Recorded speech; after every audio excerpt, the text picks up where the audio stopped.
ஒரு முறை ஒரு பெரிய காட்டில் லியோ என்ற அறிவாளி சிங்கம் இருந்தது. அது காட்டின் ஒவ்வொரு பகுதியில் நடந்து ஒவ்வொரு விலங்கையும் சந்தித்தது.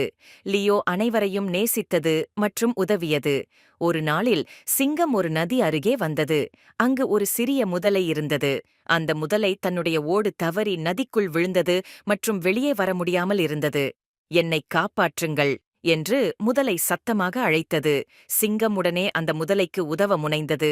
அது முதலைக்கு ஒரு பெரிய கிளை கொடுத்து, இதற்கு பிடித்து வெளியே வந்துவிடு என்று சொன்னது. முதலை சிங்கத்தின் உதவியால் நதியிலிருந்து வெளியேறியது. முதலை மிகவும் நன்றி கூறியது. நீங்கள் எனக்கு உதவியதை நான் எப்போதும் மறக்க மாட்டேன் என்று முதலை கூறியது. நீங்கள் நிம்மதியாக நதிக்கு வரும்போது நான் உங்களுக்கு பாதுகாப்பாக இருப்பேன். சில நாட்கள் கழித்து சிங்கம் தாகமாக இருந்தது. அது அதே நதிக்கு வந்து தண்ணீர் குடிக்க முயன்றது. அப்போது ஒரு பெரிய முதலை சிங்கத்தை தாக்க முயன்றது. ஆனால் சிறிய முதலை உடனே வந்தது. இது என் நண்பன் என்று கத்தி பெரிய முதலைக்கு தடுக்கின்றது.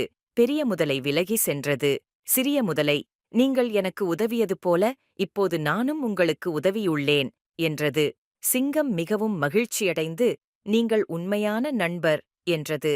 இதன் நியாயம் என்னவென்றால், நாங்கள் உதவியுள்ளோம் என்றால் அது எப்போதாவது நமக்கு திரும்ப வந்து உதவும்.